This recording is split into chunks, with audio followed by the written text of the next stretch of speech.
Olá, amigos da Pérola FM, novas canções.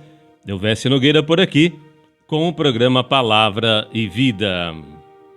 E a palavra de hoje, desta terça-feira, dia 21 de janeiro, é do Evangelho de São Marcos, no capítulo 2, versos de 23 a 28.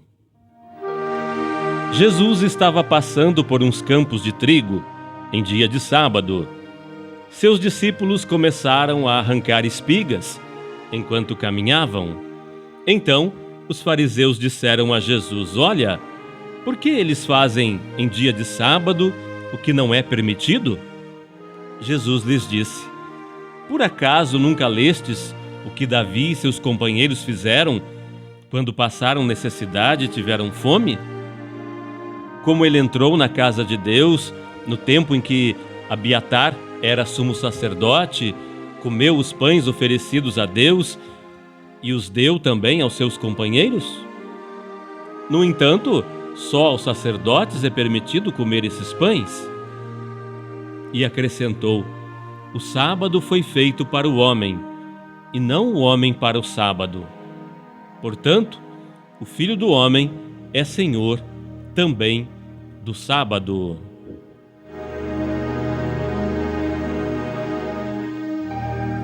A palavra de hoje nos traz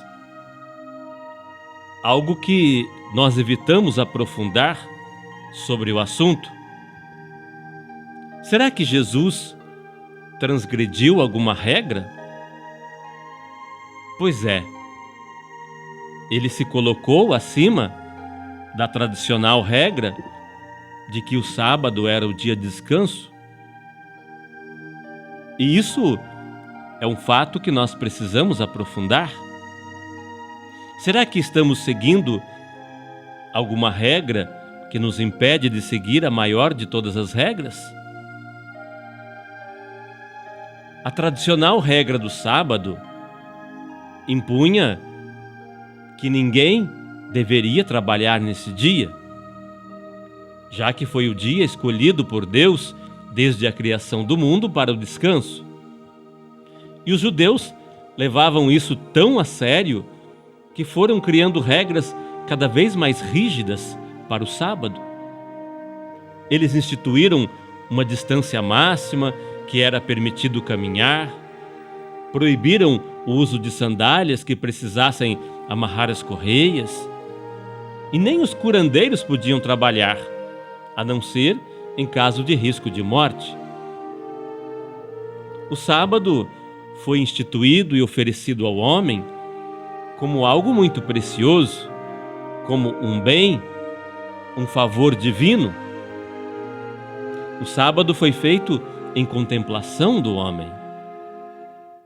Então, o sentido evidente é que o sábado foi instituído por Deus para o bem-estar físico, moral e espiritual das criaturas humanas.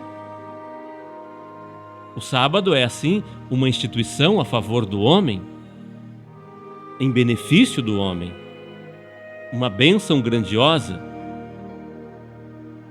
E aí, uma distorção perversa do texto poderia levar à conclusão de que o sábado deva ser considerado contrário ao homem. Mas Deus não criou o homem porque ele tivesse um sábado necessitando ser guardado por alguém. Ao contrário, criou primeiro o homem e depois o sábado para atender-lhe às necessidades de repouso e recreação espiritual. Assim, o sábado lhe seria uma bênção e não uma carga do modo que foi transformado. O farisaísmo dos dias de Jesus transformara o verdadeiro caráter do sábado. Os rabinos o acumularam de exigências que tornaram o sábado um fardo quase insuportável. A atitude de Jesus para com o sábado foi o de livrá-lo desses acréscimos, devolvendo ao seu valor original. A atitude de Jesus para com o seu santo dia foi de reverência e não de desprezo. Mas as regras foram ficando tão estapafúrdias que deixaram de lado a razão e o bom senso. Jesus chegou para abalar essas regras que desvirtuavam o sentido original do dia de descanso. O sábado foi feito para o homem, e não o homem para o sábado. Com essa frase, Jesus resume o que a nova lei que ele veio instituir pensa a respeito do sábado, do dia de descanso. O sábado não está acima do nosso dever maior, que consiste em fazer o bem às pessoas, da mesma forma que nós gostaríamos que elas nos fizessem bem. E nessa frase você pode trocar o fazer o bem por amar, perdoar, acolher, ajudar, compreender, sorrir, entender, porque essas são as atitudes de quem, na verdade, imita e segue o mestre do amor, que é Jesus. Pois, se vos amardes uns aos outros, o mundo vos reconhecerá e sois meus discípulos. E São João nos diz que Deus é amor, e quem ama permanece em Deus. Então, pensemos nas regras que aprendemos a seguir sem pensar, e lembremo-nos que nenhuma delas está acima da maior de todas, a regra do amor. E o amor não tem dia nem hora. Todos os dias e horas são propícios para a prática do amor. Não podemos ter alguma dívida contra o próximo, a não ser a dívida do amor. Portanto, o amor é o caminho que abre a prática da liberdade em relação às restrições legais, religiosas, que oprimem a vida do povo.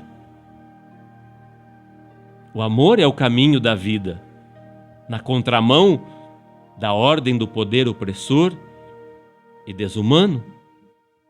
Então, como cristãos, somos chamados a abrir caminhos que, para e pelo e por amor, rompam as cercas levantadas pelo sistema do poder, que gera ódio, vingança, injustiças, fome e morte para a criatura humana. E nessa luta não temos dia nem horas. O nosso Mestre Jesus nos disse: meu Pai trabalha todos os dias e eu também trabalho. Assim sendo, não temos que procurar descanso, a não saber que fazemos a santa vontade de Deus.